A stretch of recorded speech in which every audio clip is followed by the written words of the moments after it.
What's going on, everybody? Thanks for tuning in to another episode of the California Underground Podcast. I'm your host, Phil. As always, with me, my trusty co-host, the best and fastest research. We have a special guest who's on the front lines of the school board fight that is in all over California. It's become sort of a mini revolution, I guess you could say, here in the state of California when it comes to parental rights and school board rights. Leandra Blades, welcome to the show. How are you tonight? Thank you. I'm well. How are you guys? Besides our technical difficulties. We're good. Yeah, we had a little bit of technical difficulties. So, who has been waiting patiently? Thank you so much for waiting. We're now live, ready to take your questions. Leandra's here. She's ready to talk about what's going on. So, why don't you take a minute or two to introduce yourself? Tell us a little bit about yourself. Who are you? So my name is Leandra Blades. I'm a retired police officer. I was a police officer for 13 years. And I was kind of just a stay-at-home mom until 2020, till all the COVID and all this school board stuff happened. And that's when I decided to run for school board and ended up winning. So got into office in December of 2020. And from then, it's just been kind of this wild ride of parental rights and seeing what's actually in our schools, what the teachers unions are pushing in, what Sacramento's pushing in, and the NEA and the NSBA. And it's just been, like you said, it's just been a ride. It's been a wild ride. I'm a mom of 3 kids. I have 3 sons. I'm married to my husband, who's a firefighter. So we're kind of just the, kind of a normal family. And, we just kind of got the call in 2020 to step up and run, and I happened to win. And so here I am. So I'm sorry. And I'm also a trustee. Placentia-Yorba Linda is the district that I'm a trustee, and I'm currently the vice president of the board. Awesome. That's my district. We homeschool. So. Yeah. I'm sorry to hear that you homeschool. I would have probably told people to continue to homeschool as well from all the things that have been going on. But I could say that in May of 2023, we have a new superintendent who is absolutely student-centered and who has done more work for our district, I would say, in 4 or 5 months than I've seen people do in years. And so we're really happy with the way our school district's going. Next month on our October agenda, we're actually opening up they're trying to petition us to do our own conversion charter, which means that our district is actually in charge of the conversion charter. We use our own students, we use our own teachers, and it's going to be called the Orange County School of Computer Science. And it's going to be a non-common core charter conversion. And so we're actually going to have the kids engaged in computer science. So they're better prepared for the future, but they'll still have their core classes, history, language, arts, math, and so on. And so that's kind of on the horizon. That's going to come to our district next month. And so we just been doing tons and tons of stuff. Middle school sports is back. They didn't have middle school sports. When I got on the board in 2020, there was no middle school sports whatsoever, except maybe a yearly track meet for the kids. And so we brought that back. All of our test scores have been low. So we're bringing back interventions, foundational math, just kind of doing a lot of stuff too, like our 5th and 6th graders who were able to go to science camp that wasn't offered throughout the whole district. And so now every child in our district will have the opportunity to go to camp. And so just a lot of changes, a lot of, extra money being funneled into the sports, arts, just different things. And so I'm seeing a lot of in the past couple of months, what I've been really seeing a big change in our different district is that we are having a ton of money actually go towards the students, which was not something that I was seeing in the first couple years, or I would say the first few years on the board.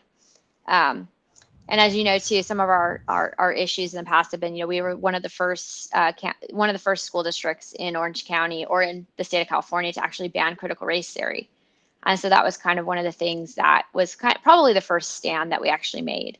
And we didn't really hear too much from Sacramento, not like we're hearing like our friends in Temecula Valley and others are hearing from the state quite as well. But, we did it. We were very thoughtful about it. And we were very, it took about 6 months when we did it because we made sure the community was involved, our attorneys were involved, and that our intentions were, exactly what they were when we decided to do that critical race theory ban. So that's kind of where we've been. And just kind of continue to push forward.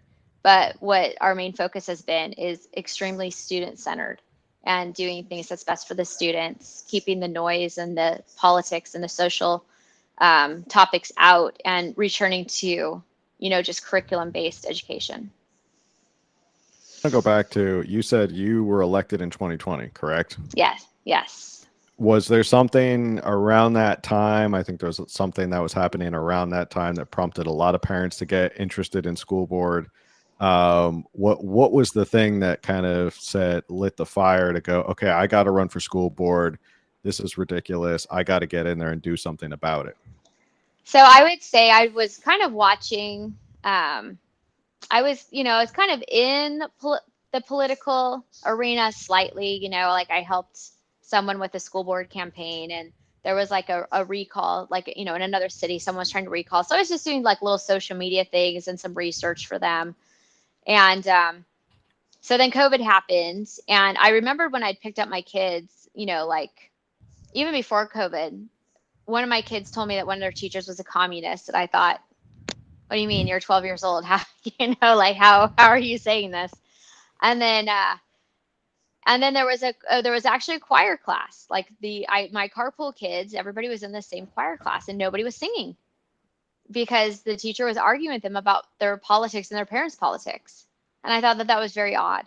And then COVID happened, and then the online classes started to happen, and you could hear some of the teachers, the lessons were phenomenal. I'd actually sit in and listen because I was getting a history lesson, and then others were just a little bit controversial. And so, through COVID and stuff, I think parents started to band together, and we all started talking. And I was doing some Back the Blue rallies in our town, and trying to get the community, together and stuff, and outside again, and kind of functioning. And then so a group of parents asked me to run for school board. And I was like, no, why would I do that? And then their story started happening. And then so I think it was like a connecting of the dots, that this was not just happening like at one school. This was happening at multiple schools. And then they would bring in the heavy hitters to like really give you the like broader picture that this is coming in from Sacramento. It's the teachers unions. It had all this stuff. And so as I started doing more and more research, I did see exactly what this, the California Teachers Association was pushing. You do see what the NEA is pushing. You do see all of this. And it's kind of like shocking that the California Teachers Association was calling police officers terrorists, like domestic terrorists. I mean, it was just very strange, the stuff that was coming out of there. And it was a little bit like, really, is this what they're telling our children? Because we have a community, we have a very diverse community in Placentia-Yorba Linda. But I know that we have a lot of law enforcement. We have a lot of firefighters, first responders. And so I wouldn't want anybody, and my thoughts on this was I would never want anybody to tell one of my kids that I was some type of terrorist, or I was whatever that they were saying from this website. And I don't want the teachers saying that. So it was kind of a little bit appalling to me at first what was actually being taught. And so after this kind of deep dive, I probably had maybe 4 days left to file. And so I ended up filing. And then it was kind of like a whirlwind after that. You have to get your signs, you have your whole campaign ready to go. So that was kind of it. I didn't know if I would win.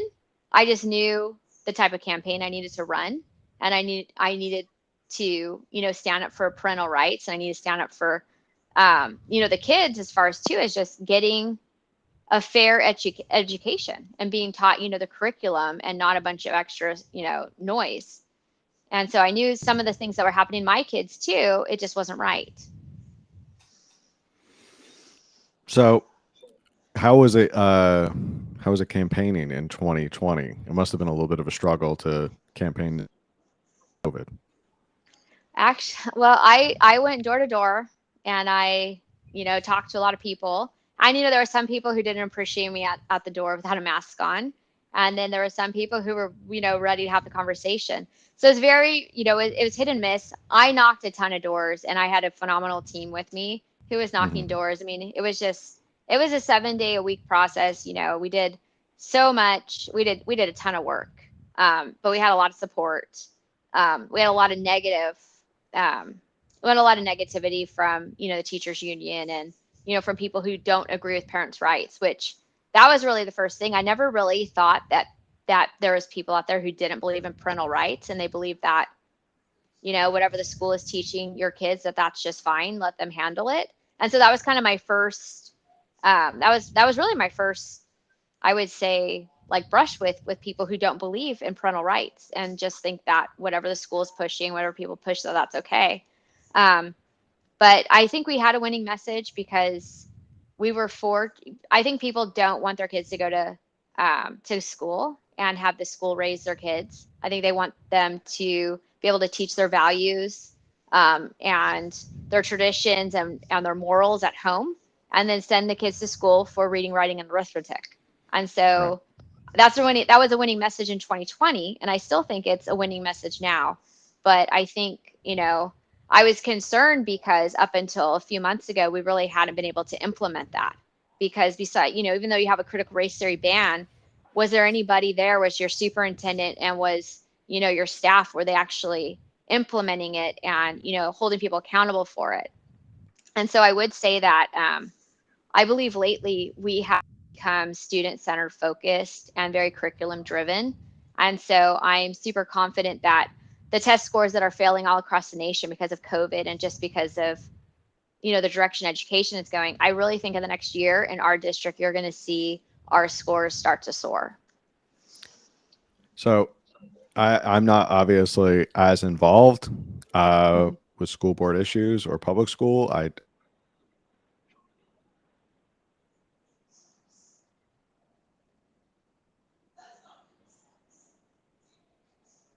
have to go remote learning. Parents now get a peek at what their kids are literally sitting through in these classes. Parents now come out of COVID, seeing what their kids are learning in school. They all of a sudden are getting more interested in school board. So now it's a of that frustration of what they saw their kids go through in COVID. Parents are starting to show up at school board meetings. They're starting to ask questions. And now you're stand up for their parental rights. And you're starting to see a lot of these parental notification policies being put into place. Do you think that's the logical kind of progression of how COVID pulled back the curtain and parents are now so more involved, and we're starting to see a result of that? Oh, definitely. I mean, I think that was the main thing, is what parents could hear what was going on in the classroom. And I think for some parents, it was kind of appalling. And I think, some of the questions that I would hear, like asked of my kids and stuff, or one of my kids, I should say, I thought it was strange. But, I think everybody just kind of woke up. I mean, I didn't know. And I have a whole family, I think too, if you don't have people that who are kind of pushing this stuff. And I think that there's a ton of excellent teachers who are actually just there to educate the kids, because I know a lot of them, and I know a lot of them in our district. But then, we've also seen, many of the things that the parents and even the students are turning into us, pictures of their work, videos from their classroom, things like that. And so you are realizing that, there are some agendas that some people want to push, which was why we did the critical race theory ban, because we were seeing a lot of things that weren't following with the district curriculum.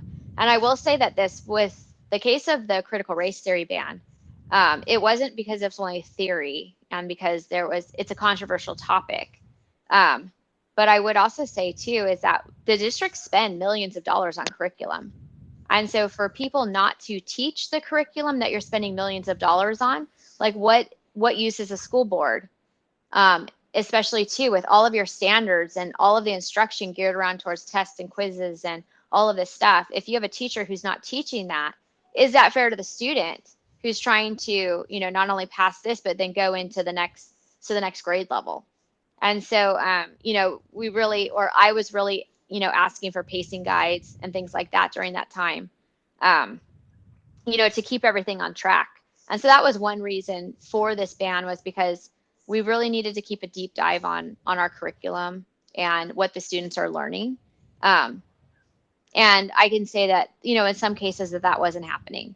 And so the parents, I felt like too, if we ignored it, we were going to be ignoring the parents. Even if it was like one teacher out of 20, that classroom that was happening in, we owed it to the students to be able to like say, okay, that needs to be removed and we need to focus on the curriculum. Mm-hmm. But yeah, for sure. And like this whole parents' rights notification too. I think what many districts have found is that there wasn't anything in their policies or their procedures or any type of manual about how to handle these type of situations. And so I think that as we looked, there's nothing in our district that said anything about this. And I think that there was a lot of these topics that there really wasn't any way to handle this. So I think the parental notification is a good thing because now, there's a policy, there's a procedure on how things like this, are accomplished and what the parents' rights are, what the teacher should do, what's the school's job in all of this. And I think what should be, I know there's a lot of controversy and people have like a lot of different opinions about this, but the way I look at this is that this is giving everybody, this parent notification is really giving everybody a chance to work together. It's giving the teachers, the students, the teachers, the parents, everybody a chance to like work together to make sure that that child is okay and, that their needs are met and that they're safe at school. Camille looked like she was about to say something. Yeah, you were the one that I saw had posted, I think it was 51513 of the EDCO of California, and how they like, obviously we've seen what's happening with Chino Valley and Temecula. Mm-hmm. Is Placentia-Yorba Linda going to need to pass anything, or are you just saying we're just enforcing this? It's already in EDCO. How is that? Well, so the ed code that I posted, it was actually because a lot of these things, what's happening is you're going to see some surveys coming around. And so there's a child healthy, it's called CHECS. They say CHKS. And so it's like the California Healthy Youth or Kids, Healthy Kids Survey. And so in that, the district usually will send home a notification to the parents saying, we're going to take this survey and you can opt out of it. And so there are some of these controversial questions in there about, are you depressed? Are you suicidal? Are you more than one gender?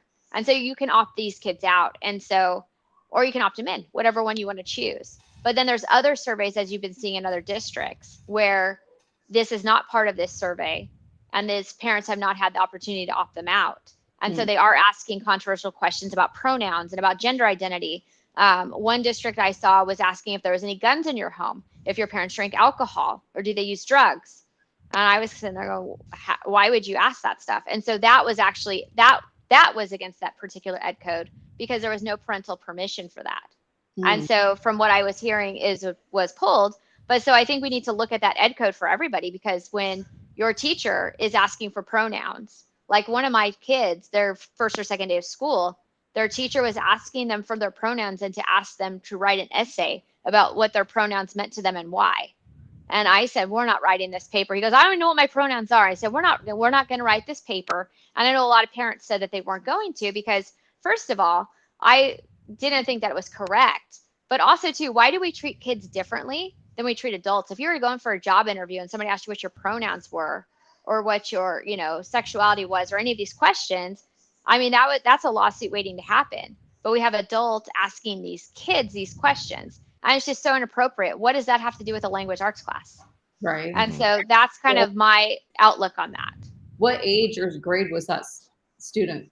The essay. One with the essay? Yeah. It was 10th grade.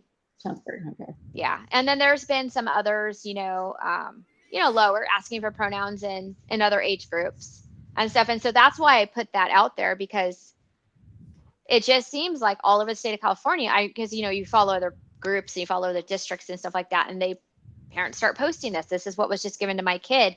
And so that was when I was researching all this stuff about parental rights. When I came across this ed code, I said, well, look at this. Like, this is what you tell the teacher. This is what you turn into that principal or that district that says, no, you're not supposed to be asking my kid this. And so I think the more tools that parents have and the more knowledge that everybody gains, this is how you can push back against this.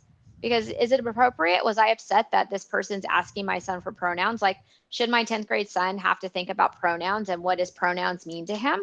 I mean, like, he was like, well, what do I even say? And, I don't know. I mean, I felt like I could say a lot, but probably wouldn't have been appropriate.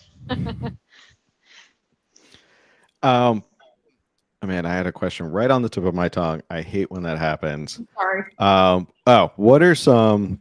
I mean, when you went through this and you pushed through, and you got this complete. I shouldn't say push through. When you got this completed, and what were some myths that were thrown around about critical race theory? Because there's always these people who are like, well, critical race theory is not this and not that, and they try and like diffuse the situation and make you seem like the bad guy. What are some myths that you kind of found out and debunked along the way to say, no, actually, this is what critical race is? I see this happening. So what are some of those things? I would say that there's a lot of opinions. Like a lot of people think America is systemically racist, racist. But a lot of things too that was in critical race theory. Like if you actually look at the aspects of critical race theory, a lot of it is that, if you're white, only white people can be racist, and any other type of minority group or any other type of group can't be racist. It's just impossible. But there was just a lot of different things of, that there was always an oppressed, someone's always oppressed and someone's always going to be the oppressor. And what we were seeing with some of this thing was a lot of these like recent books, like maybe in the last 10 or 20 years, talk about, anti-racist and different things. And a lot of it was saying that, what they were saying to us was that we were no longer going to teach history. We're no longer going to be able to teach about Martin Luther King. We're no longer going to teach about Rosa Parks, about, Japanese internment camps. I mean, all the stuff that is actually our, our history. And so our response was, well, no, we're not. That's in our curriculum. That's what we want to teach. We don't want somebody to bring in a different narrative that is not a part of our curriculum and is just an opinion or a theory that you're getting. And we don't want people to feel like one child is an oppressor. We don't want a fifth grader to feel that they're an oppressor, and then for another child to think that they will never be able to be anything because of the color of their skin. And so that was our kind of thing, is like, it's critical race theory. This is a theory that you have. And so is that in our district curriculum? No. And so what people were fighting so hard, they're saying, well, it's not in our curriculum, so why are you trying to ban it? And I said, well, if we're not in our curriculum, why do you care if it's banned if we're not teaching it?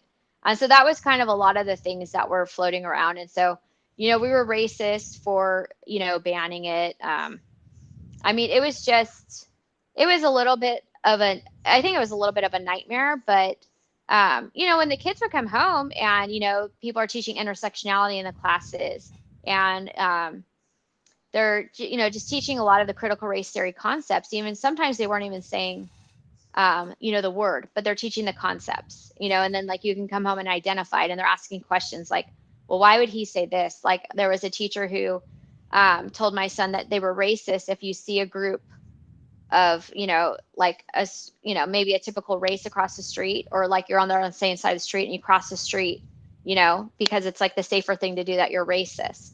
And I was like, and he says, well, how is that? And I said, I think in any situation, if there's any type of person who you just don't feel safe and you cross the other side of the street, I don't think that's just you being racist. Maybe that's just like how you feel safer, or, like what neighborhood so the whole thing is like, it was just weird concepts that were coming across. Like, how did that come across in, once again, like, a language arts or history class, that just these type of conversations. And so it was, I think it was a rough time. Like I went on CNN and did an interview, and it was actually a very good interview. I thought it was going to be awful, but I was just like, okay, I'm going to do this, I'm going to do this. And it actually ended up being a really good interview. We had a really good conversation. I mean, I will say it was like an hour and a half conversation for like 3 minutes on air. But, it was, I think people are understanding is that this isn't in our curriculum, so why is it being taught? And then I know that Cal State Fullerton, they kind of made a political move, and they pulled their student teachers from our district because they said that their student teachers are ready to come into our school district and teach critical race theory from ages K through 12. And so when they did that, that was when I knew that the critical race theory ban was the correct thing to do, because you have this group saying that critical race theory is not taught in school, but then you have this college willing to pull their student teachers because we weren't allowing critical race theory to be taught in the classroom, and they're ready to teach this. So it is a very real thing that's being taught.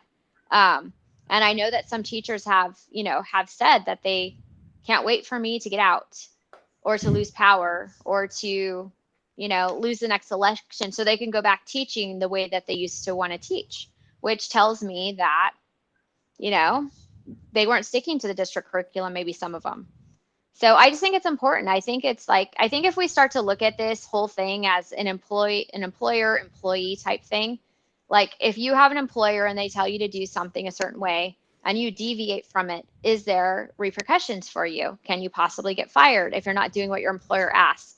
And I've said this in a board meeting before, and I don't think it was well received by some and not well received by others, but what is the difference in the teaching profession? If you have a school district who hands you curriculum and says, teach this to these students, and you don't, and you're pulling things from YouTube and you're pulling things from other books, are you really doing what your employee told you to do?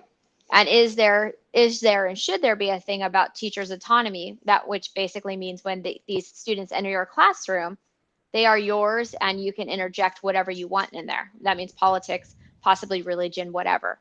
Or are you supposed to just kind of do what your employer says, and this is what you teach, and this is what, the kids learn, and then they move on to the next grade, just like the district has, instructed you to do. So that was kind of long-winded. Sorry. No, Okay. Sorry, I'm a little long-winded. I talk a lot. That's the point of these podcasts, is so you can actually these 2-minute sound bites that, when people go on the news and stuff like that. Yeah. Supporters of CRT tried to argue that it didn't need to be banned. Then when it was banned, they said they can't teach without it, and we were racist for banning it. Sounds like they were kind of contradicting themselves.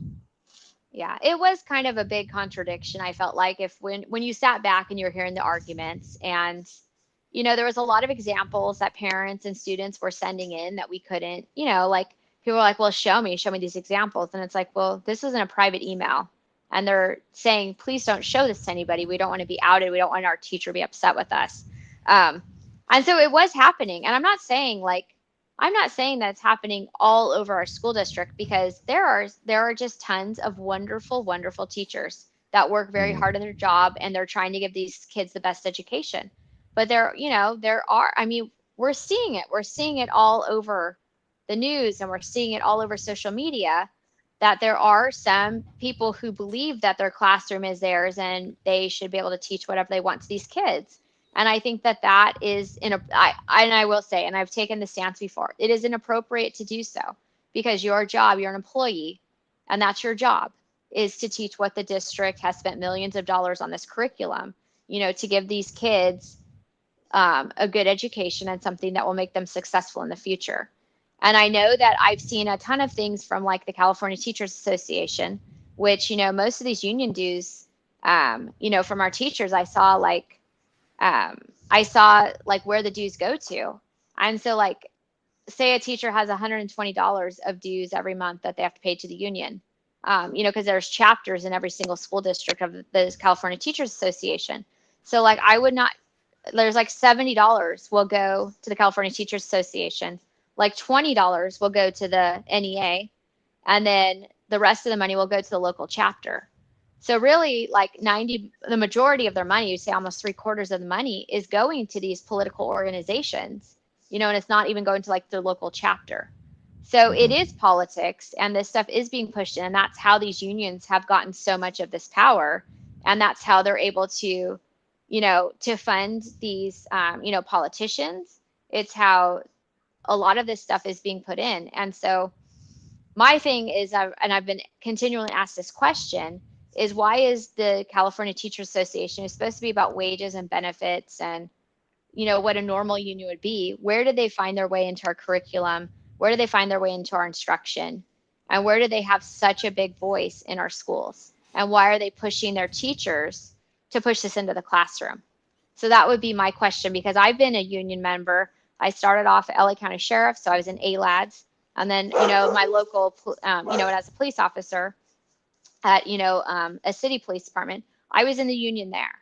And none of this ever happened with us. And I know my husband in his fire union, that's not pushed into here. So I'm just curious, where did this come from? And why is this pushed so heavily into the classroom for students? Speaking of the curriculum, 1078, Gavin Newsom signed into law today, which is the one that now local school boards no longer get to have control over the curriculum. Did you hear that? Did you? I don't know. I was texting Phil about it this morning, but were you aware that that had actually been signed? I think it was AB 1078. Yeah, I saw it.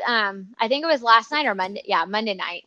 I saw that, and you know, if you read it and stuff, I think anything. I wonder about the constitutionality of that, because the Constitution gives, you know, local control, and so now you have to ask is if the governor's trying to sign something like that in, what is he going to do next to the city councils?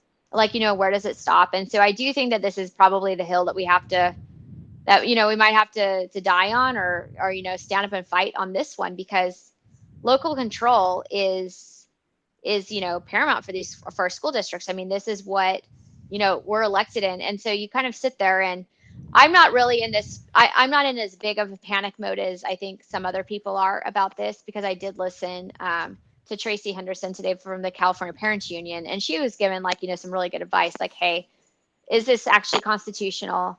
Local control is, you know, in their California Constitution, you know, so is this something that we can, you know, is this actually like even lawful for him to do this? And so I would say that all of our school board members from across the state really need to get together and probably take this to court, because, you know, like the whole book banning thing, we're not banning books in our district. The books that are being removed are basically, you know, per ed code and for the penal code, because you're not supposed to have pornographic books in a school library. And so if those are the type of books that are being removed, or something that the law actually backs up, we're not banning books based on LGBTQ romances and stuff, because that's kind of nonsense. And that's kind of where, like, I would say with the parental rights policy, I believe what you guys will see in October, if it's ready and it comes, you know, to our board meeting, it's not going to have a certain group. It's not going to discriminate against a group. It's going to be a parental notification, like, for all. It's not going to, you know, say that one group is going to get notified and then we're going to leave this a whole other group out. It's going to basically be something that is for all students, and, you know, with all parents. And it's basically a plan for everybody to work together, you know, for the good of the student, because that's what we're really here for. We're here for the students. We're not here, you know, to keep secrets from parents, and, you know, just all the kind of weirdness that's been going on lately, you know, that's come to light. Like, I watched an interview when Orange did a parental notification. They had a teacher come right out and say, I will not abide by this. And so, you know, you kind of like, and so that's, again, too, people say parents aren't, or teachers aren't keeping things from parents and this, but then you have this teacher come out and say, I won't do it, you know? So yeah, so I think 1078, I think we, like, really need to stop, and we need to do a deep dive into the language, but we also need to realize that we have laws, that, you know, we have a constitution, and the Constitution is a law of the land. And so we really need to take a look into that and see what will actually be restricted, because, like, as of right now, we're putting forward great curriculum, and I don't see the state, you know, trying to say that we can't, you know, continue to push the curriculum we're doing, because our curriculum is really good. You know, we take a lot of time. We've even written our own curriculum. You know, we wrote an ethnic studies course early. We called our multicultural studies, because, you know, it's in 2025-26, they're going to have to start taking a semester course. So we wrote our own because we wanted an actual multicultural studies, but we also wanted it devoid of critical race theory. So, I mean, I don't know if that, like, something like that are they going to push that back and demand that we have critical race theory, you know, in our curriculum now? Like, I think these are the questions that need to be asked. And I think this is what the deep dive needs to be into 1078. Phil, you here? I think it's always ironic that, you know, Democrats like Newsom and all of them always claim everything from Trump to someone burning their toast is a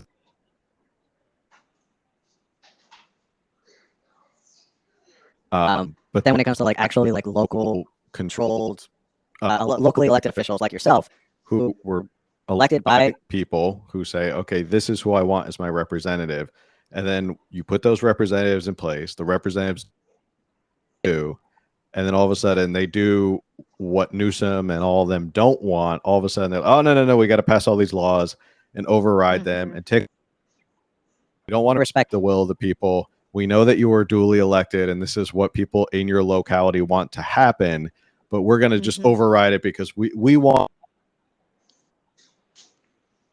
that we agree with, not democracy on your terms. So I always find that really fascinating that now you're starting to see Sacramento get all hot and bothered about local officials kind of putting forth their own agenda, and then when it's the agenda they don't, so they start pushing their own power or influence on local elected officials.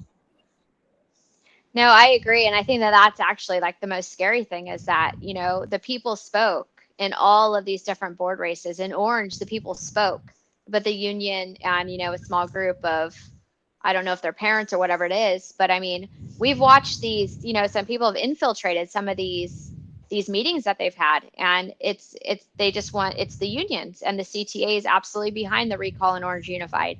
And they're basically just trying to get out the people there because now the board majority is for parental rights and there's no union control.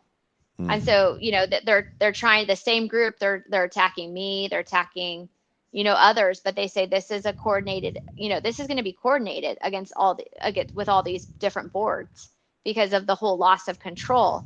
But, I think it's just like what has happened anymore, about the will of the people. Like the people in Orange voted and, they don't want to accept it. In fact, the person who, one of the people who was replaced that they're trying to recall, she has the most money almost invested in this recall. So the candidate who was ousted is putting the most money in to try to get her former opponent out.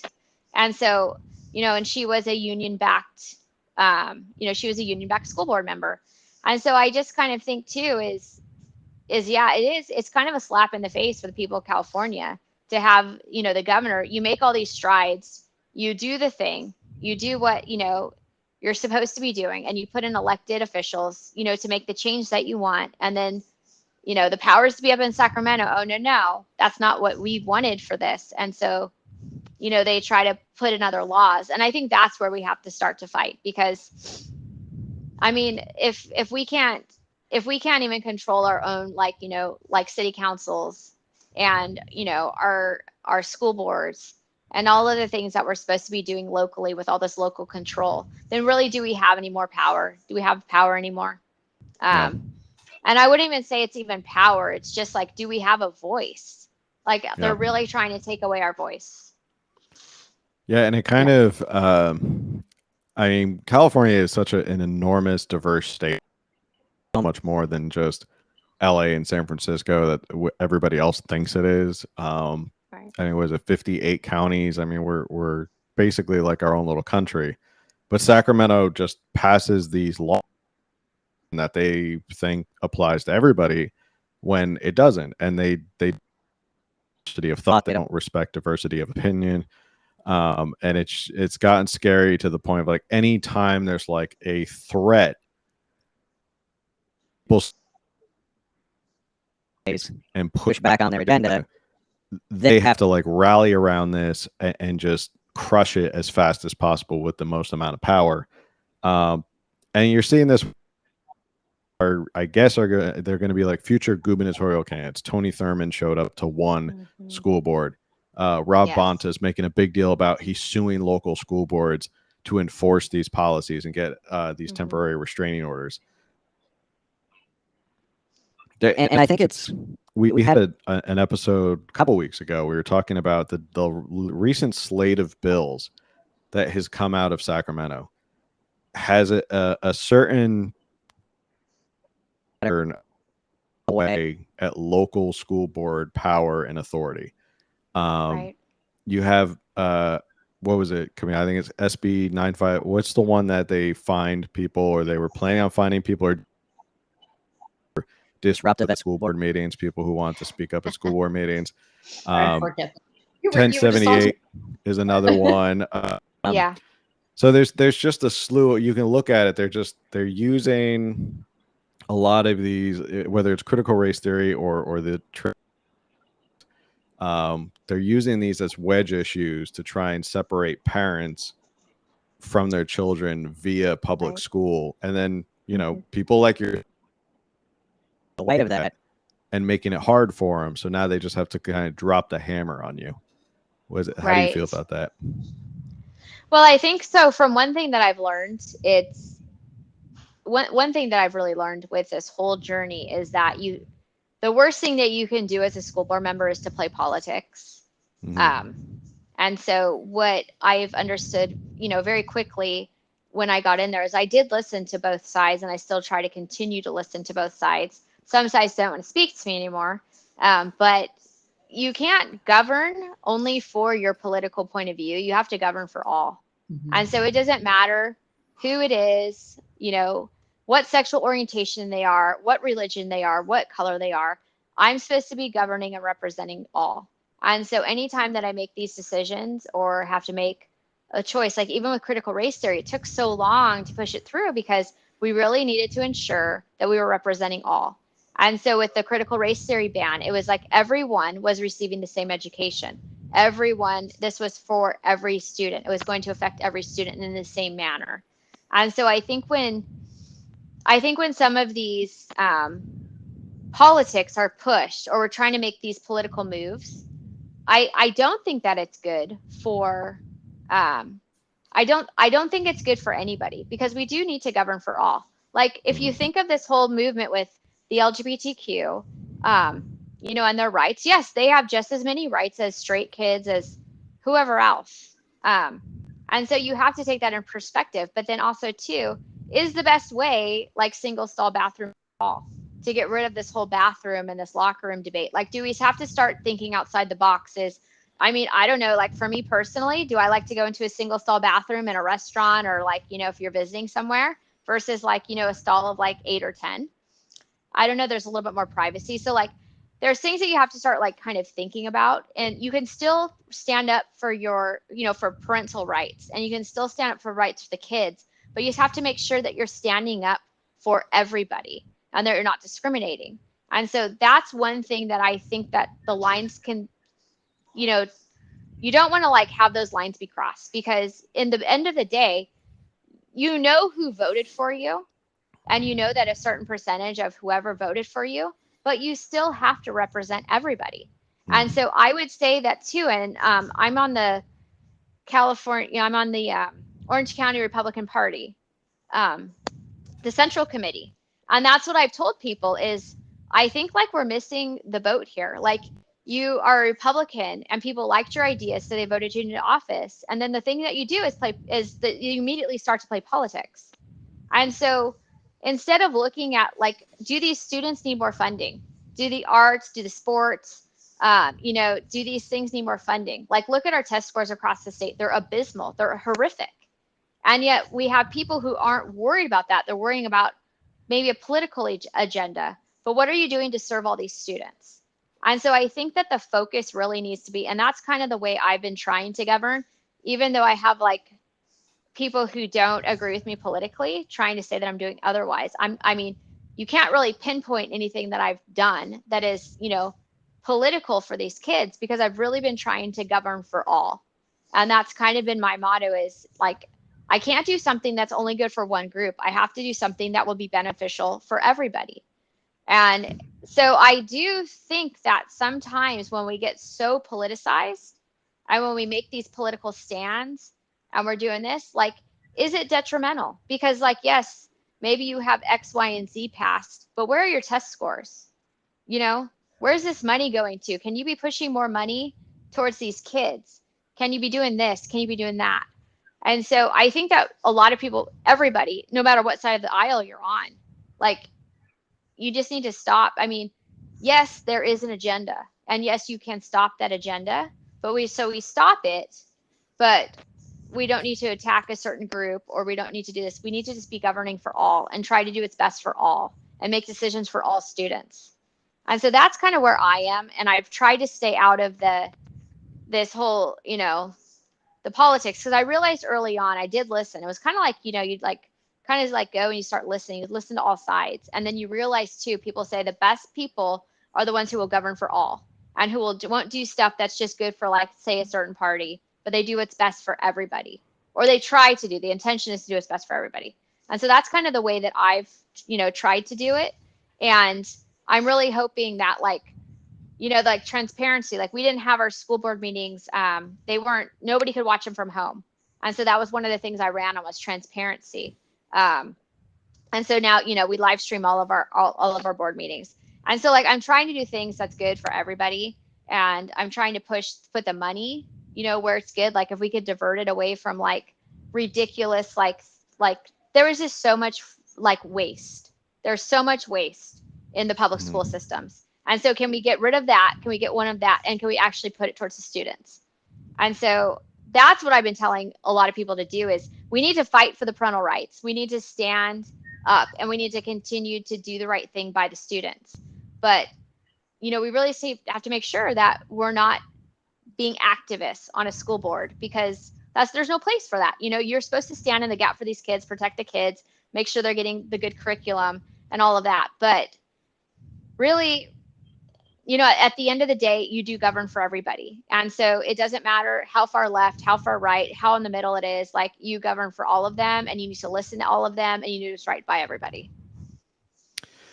It's almost like the most non-discriminatory way to do this is to just teach the kids what they need to learn. Yes. I mean, not yeah. insert anything else. It's just teach them math, Yes. history, yes, grammar, writing, all that. Yes. I'm sure Camille's sitting there like, yeah, that's what you have to teach kids. Just teach them what they need to learn and nothing else. No fluff or anything like that. We're coming up on about almost the hour, 50 minutes. Before we hop off, so you said that there is a parental notification policy coming down the pike for you at your district, or? Yeah. So it should be, it's being finalized, I've heard, at the attorneys, and it should be available. Obviously, it'll be at our October 10th board meeting. And when we're talking about this, I told our superintendent, if, because parents were asking, a lot of people were asking, and I said, one thing that we need to do, like, my only request is, if we do something like this, I said, I want it to be for all. I don't want a certain group of kids, to feel like the teachers are, if they say something to a teacher, that they're the only kid that's going to be, have a phone call home to the parent. I'm worried about the kid who is depressed, in the school, like, who hasn't turned in homework for 2 weeks or a month, and it's not like them, and the teachers, I would like the phone call home about that. I would like the talking with the parents about that. I would like the person who, may just look like they're struggling, or, if there's been a death in the family, or they're having friend issues, or they're having boyfriend issues, and if they confide into a teacher, I would like everybody to be treated the same across the board, because I think if we start to not necessarily target a group, but we only are making rules for a certain group of people, I just don't see how we can be successful. Because really, what a parent notification policy is, it should be, like I've said before, it should be the teachers and the school and the parents all working together to keep the student safe and to do what's best for the student. Yeah. And so that's what I requested. And that's what's supposed to come next, for our agenda. And, our superintendent's extremely smart. And so I have a feeling that he's going to put together something that's, really good. And so I'm hoping it's not controversial, because it doesn't target any group of people. It's just something that it's like, it just applies to all. And I think that that's the easiest way. That's the easiest way, around it. Because I will say that last year, when my son, my sons are in sports. And so one of the coaches said, hey, he just like happened to call me. He says, just checking in, because your son, who's usually extremely loud and, just energetic. He says he's kind of been this whole week, just kind of been down. And I said, oh yeah, he's on antibiotics for like a sinus infection. And he's just really trying to push through it to the game Friday, but I appreciated the fact that he recognized that there was something wrong, and he had enough care to just give me a phone call and just say, I just want to make sure, everything's good. And I said, yeah, he's on antibiotics, we're just trying to make it through. And so things like that, like me as a parent, I appreciated that. Like I've appreciated, like I think one of my kids was in middle school, and I had a teacher call home and say, hey, I haven't seen this paper come across, and they're usually right on time. I just want to make sure, just want to check in and make sure everything's good, and so you would just ask, and they just got behind and they didn't do the paper. They were lazy. And so it's like kind of, catching up. So, I mean, I think in the little instances like that, that's appreciative. But then like in these huge things with coming out of the pandemic and the amount of the mental health workers we've had to put into schools and the amount of issues and stuff that some of these kids are having, I just think that working together as a team, all of us, that's the best way. But we need to make sure that we're doing it for all students. Absolutely. I think there definitely needs to be probably about 200 more people like you taking over and getting involved in school board. And like you said, I don't think this is obviously you've hit a pressure point in Sacramento. You've hit a pressure point with those in the unions. So I think it's great because this is where it starts, and this is where this could be a real turnaround for California in general and school boards. Before we sign off for the evening, any closing thoughts or anything? Someone did say Governor Blades has a nice ring to it. So any political after school break? Well, of course, I've been thinking about it. And I love politics and I love to be involved in this. And I love to be someplace where there is a fight. And so I would say that some people have said, when I tell people, well, we need to be governing for all, they go, what the heck? You're not in the fight. Oh, no, I'm very much in the fight. But I just understand after being involved in this for a few years and walking to campuses and being at all these sporting events, you just realize the fight is really for all the students. So yeah, I do have political aspirations. I'm going to run again in 2024 for school board again, and try to do a second term because I just think that there's so many exciting things. I'm super, super excited about this Orange County School of Computer Science that we're trying to, implement. That I'm hearing that that's on our board agenda for approval, as a conversion charter.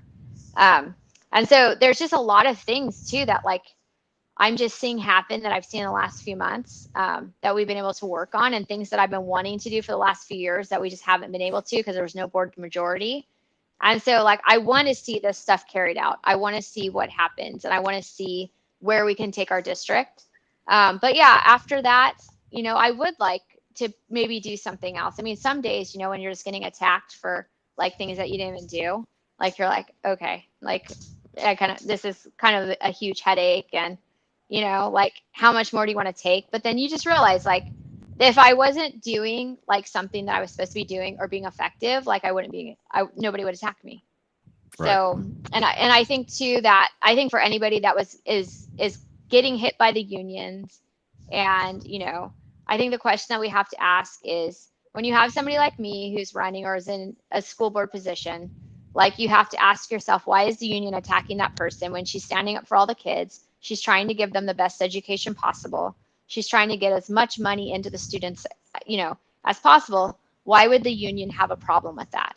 And so we have to start asking ourselves, what do the unions really want to do with our kids?